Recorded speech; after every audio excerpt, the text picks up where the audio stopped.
우리는 그리스도인입니다. 그치요? 우리는 그리스도인으로서 이 믿는 믿음의 핵심이 있습니다. 우리가 믿는 믿음의 핵심은 무엇입니까? 바로 부활신앙이죠. 예, 예수 그리스도께서 우리를 위해 십자가에 달려 죽으셨다가 부활하셨다라고 하는 것, 그게 우리가 믿는 신앙의 핵심입니다. 만약 이 부활하신 예수 그리스도가 사실이 아니라고 한다면 우리의 신앙 자체는 존재하지 않습니다. 예, 부활이 없으면 존재하지 않아요. 고린도 교회는 이 부분에 대해서 사실 굉장히 좀 흔들리는 부분이 있었습니다. 네, 은사도 많이 받고 열정도 있고 뜨거운 교회였습니다. 그런데 이들의 신앙의 뿌리가 되어야 할 부활 신앙이 흔들리고 있었다라고 하는 거예요. 왜냐하면 이 당시 이 고린도라고 하는 도시는 굉장히 발달한 무역 도시였기 때문에 사방에서 사람들이 돈을 벌기 위해서, 그렇죠, 먹고 살기 위해서 수도 없이 몰려들었습니다. 그리고 그 당시에 가장 큰 영향을 미치는 문화적인 사조는 바로 헬라 문화입니다. 이 헬라 문화는요, 어떤 문화냐 하면은 죽은 자는 부활이 없다라는 생각을 가지고 있는 문화예요. 네. 굉장히 현세적인 성향이 강합니다. 그러니까 어떻습니까? 이런 생각으로 살던 자들이 예수 믿고 구원받았지만 그 색깔을 다 털어내지 못했던 거예요.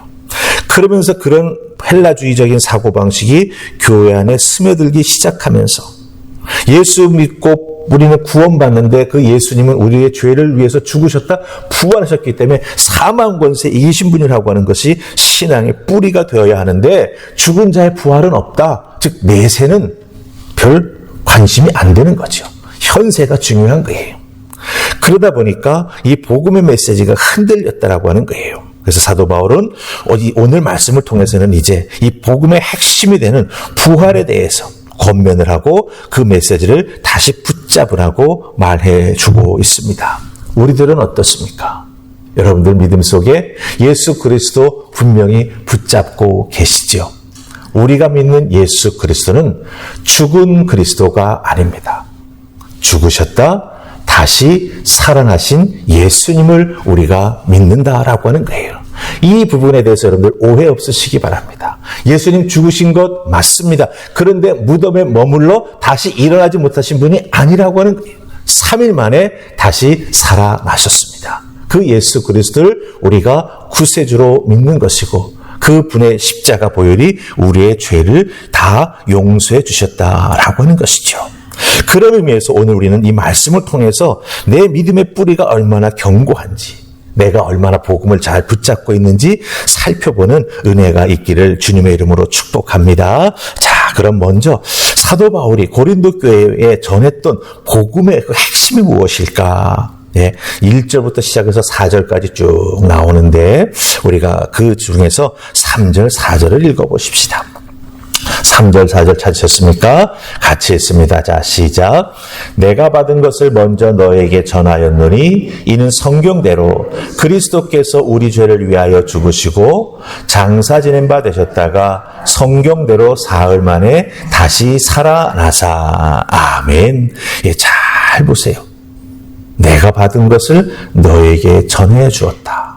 이건 다 성경대로 이루어진 것을 전해 주었다라고 하는 거예요. 성경대로라고 하는 게 무엇입니까? 구약 말씀의 메시아에 대한 예언이 그대로 다 이루어졌다라고 하는 것이죠. 그러면서 그것을 간단하게 요약합니다. 예수님이 죽으셨다 사흘 만에 다시 살아나셨고 그 살아나신 모습으로 제자들에게 보여주셨다라고 하는 거예요. 네. 그리스도께서 우리를 위해 죽으셨다.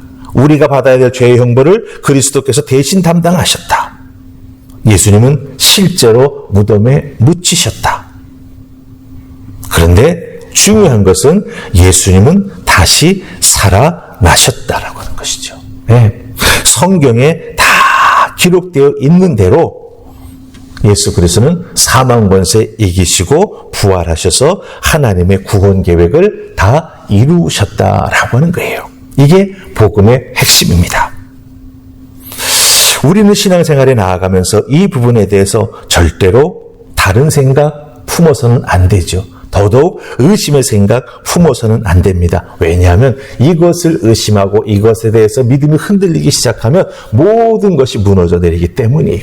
저는 이런 것이 흔들리게 되면 존재론 쪽으로 무너진다라는 생각을 합니다. 왜?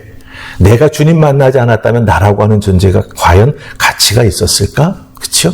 근데 주님 만났기 때문에 나라고 하는 존재가 진짜 가치 있는 존재가 된 거예요. 누군가가 나를 위해 죽었다? 그것만큼 나의 가치를 증명해 줄 수 있는 증거가 어디 있겠습니까? 그런데 그 주님에 대한 믿음이 무너지고 흔들리기 시작한다면 나라고 하는 사람 자체가 어떻게 되는 거예요? 무너져 버리게 된다라고 하는 것이죠.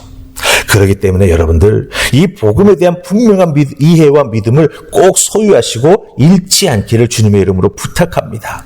이것이 흔들릴 때 믿음도 흔들리고 삶도 흔들립니다. 이것에 대한 확신이 나에게서 무너져 내리기 시작하면 나라고 하는 존재 자체도 무너져 내리면서 이 세상에서 정말 갈팡질팡하며 살아가는 인생이 된다라고 하는 거죠. 왜? 목적이 없어졌기 때문에.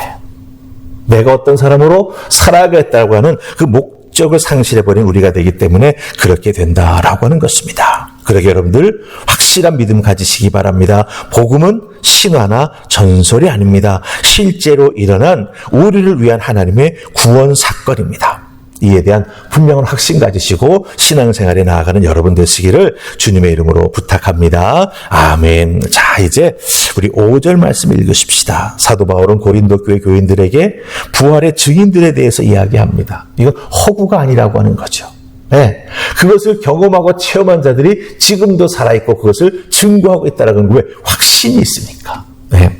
우리 5절부터 8절까지 그 부활의 증인들이 쭉 나오는데 우리 대표 구절로 5절을 읽으십시다. 다 5절 찾으셨습니까? 같이 읽습니다. 자, 시작. 게바에게 보이시고 후에 12 제자에게와. 아멘. 자, 부활하신 주님께서 누구에게 보이셨는지를 쭉 8절까지 이야기하고 있습니다.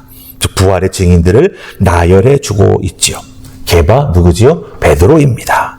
그리고 12 제자에게 500여 믿음의 형제들에게 그리고 야고보. 여기서 야고보는 누구죠, 여러분들? 7절에 나오는 바로 예수님의 형제입니다. 네. 사실 이 야고보, 예수님의 형제였던 야고보는요, 예수님을 메시아로 받아들이지 않았습니다. 예수님 형제들이 몽땅 다 정신 나갔다고 생각했었어요. 그런데 부활하신 주님을 야고보가 만난 다음 바뀌죠. 그리고 예루살렘 교회의 귀한 영적 지도자가 되고 그리고 복음을 위해서 결국은 순교하게 됩니다. 자, 여러분 보십시다. 이렇게 부활을 체험한 자들은 어떻게 되죠? 그들의 인생이 바뀌었습니다. 예. 예수님의 12 제자들이 부활의 주님을 만나기 전에 어땠습니까? 다 부인하고 두려워 숨었었죠. 근데 부활의 주님을 만나고 나니까 그들의 인생에 확신이 생겼던 거예요. 우리가 그냥 이렇게 뿌옇게 알고 있던 그 진리가, 그 복음이 진짜였구나. 네. 눈앞에서 부활하신 예수님을 만나게 되니까 그 모든 것이 확신으로 바뀌었고 그 확신을 통해서 삶이 변화되고 그 진리를 위해서, 즉 복음을 위해서 삶을 바쳐가며 헌신하는 자들이 될 수 있었다라고 하는 것이죠. 그렇기 때문에 여러분들, 우리들도 예수 그리스도를 믿고 있는 자들이지 않습니까? 우리가 만난 예수님은 누굽니까? 부활의 주님입니다. 그러기에 우리들의 신앙생활 속에서도 이렇게 내 인생을 바꾸어주시는 주의 은혜가 살아 역사해야 될 줄로 믿습니다. 왜? 우리는 부활의 주님을 만났으니까. 그렇죠? 그 부활의 주님을 통해서 여러분의 삶이 이 땅에서 계속해서 빛과 소금의 모습으로 나타나고 증거될 수 있기를 주님의 이름으로 축복합니다. 아멘. 자, 이제 사도 바울은 그 다음에 자기 이야기를 합니다. 왜? 고린도 교회가 자기가 개척한 교회이지 않습니까? 그 교회가 믿음 안에서 잘 서기를 소망하면서 자기의 이야기를 하는데 9절부터 11절까지인데 우리 대표 구절로 10절을 읽으십시다. 10절 같이 읽습니다. 자, 시작. 그러나 내가 나된 것은 하나님의 은혜로 된 것이니 내게 주신 그의 은혜가 헛되지 아니하여 내가 모든 사도보다 더 많이 수고하였으나 내가 한 것이 아니요 오직 나와 함께 하신 하나님의 은혜로라. 아멘. 우리가 잘 아는 너무나 유명한 구절이 나오죠. 나의 나된 것은 하나님의 은혜라. 사도 바울의 고백이에요. 사도 바울이 어떤 사람이었습니까? 율법주의자였습니다. 왜? 바리새인이었으니까. 네. 율법에 대해서 아주 정통한 신학적인 이해를 가지고 있었습니다. 왜? 가말리알 문화에서 율법을 배웠으니까. 네. 정말 이렇게 엘리트였고 자기가 믿는 율법에 대해서 열심을 가지고 있었고 그 열심이 너무나 과해져서 예수 믿는 자들을 잡아 옥에 가두거나 죽이려고 했던 사람이 바로 이 바울이었던 것이죠. 그런데 예수님을 다메섹에서 만난 다음에 어떻습니까? 부활의 주님을 만난 증인들의 맨 마지막 자리에 자기를 올려놓고 나의 나 된 것은 하나님의 은혜다라고 고백합니다. 무슨 뜻입니까? 이렇게 구원의 은혜를 덧입고 주님을 깊이 만나고 또한 부르심에 응답해서 헌신하며 살아가는 귀한 믿음의 사람은 어떤 사람이 되어야 한다? 부활의 주님을 만났기에 부활의 주님이 어떤 모습을 보여주셨습니까? 나를 위해 십자가에 달려 대신 죽으셨지 않습니까? 그 대속의 은혜가 무엇인지를 보고 배운 자들 아닙니까? 그럼 어떻습니까? 내가 크다고 말할 수 있겠습니까? 없지요. 네. 하나님의 은혜가 나를 살렸는데 어떻게 내가 크다고 말할 수 있겠습니까? 그러게 나는 작은 자다. 네. 하나님의 은혜가 아니었다면 나는 이 자리에 올 수가 없다라고 말하고 있다라고 하는 것이죠. 여러분들, 그런 의미에서 부활신앙을 소유한 자는 사도 바울의 고백처럼 내가 나 된 것은 하나님의 은혜입니다. 그러기에 나는 늘 하나님의 구원의 은혜 앞에 감사하며 주님 앞에 설 때마다 큰 자가 되는 게 아니라 작은 자가 됩니다. 이 모습, 이 믿음 가지고 주의 몸된 교회를 세우고 맡겨진 사명 감당하는 믿음의 사람이 되겠습니다. 이게 바울의 고백이고 또한 우리의 고백이 되어야 할 줄로 믿습니다. 여러분들도 내가 나 된 것은 하나님의 은혜로 된 것임을 믿으십니까? 그렇다고 한다면 나를 구원해 주신 주님께 감사하시면서 나를 불러 이렇게 주의 몸된 교회를 위해서 섬기라고 사용해 주시는 하나님의 부르심에 감사하시면서 최선을 다해 섬기시며 또한 내가 살고 있는 믿음을 통해서 부활의 주님이 증거될 수 있도록 참으로 이 삶의 이 인테그리티, 그러니까 내가 어떤 사람인지를 보여주는 삶을 꼭 살아가시기 바랍니다. 네. 신앙은 교회 안에서의 신앙이 아닙니다.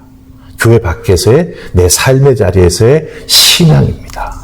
그걸 꼭 기억하시고 귀한 모습으로 섬기시고 은혜 받고 살아가시는 하나님의 자녀들 다 되시기를 주님의 이름으로 축복합니다. 아멘. 우리 기도하십시다. 좋으신 하나님 은혜 감사합니다. 오늘 주신 이 사도 바울의 부활에 대한 가르침, 고린도 교회가 얼마나 답답한 모습을 보였으면 이것을 다시 한번 확증시켜 주겠습니까? 우리들의 신앙의 생활의 모습, 사도 바울이 보았다면 답답하지 않기를 간절히 소망합니다. 구원받은 자답게, 부활의 주님을 만난 자답게 뜨거운 믿음으로 살아가는 저희들 되게 하여 주시옵소서. 혹여 부족하고 미진한 부분이 있다면 부활의 주님의 은혜를 덧입고 다시 한번 우리들의 삶과 믿음을 돌이켜보면서 나의 부족함은 인정하고 나의 연약함은 주님의 은혜와 능력으로 채워주시기를 기도하면서 우리들의 믿음의 삶을 굳건하게 살아갈 수 있도록 축복하여 주시옵소서. 오늘 주신 말씀 꼭 마음에 붙잡고 나의 하루의 삶의 자리에서 부활의 주님의 능력이 나타나며 내가 그리스도인임을 다시 한번 확증하는 삶 살아갈 수 있도록 성령 하나님 도와주시옵소서. 예수님 이름으로 기도하옵나이다. 아멘.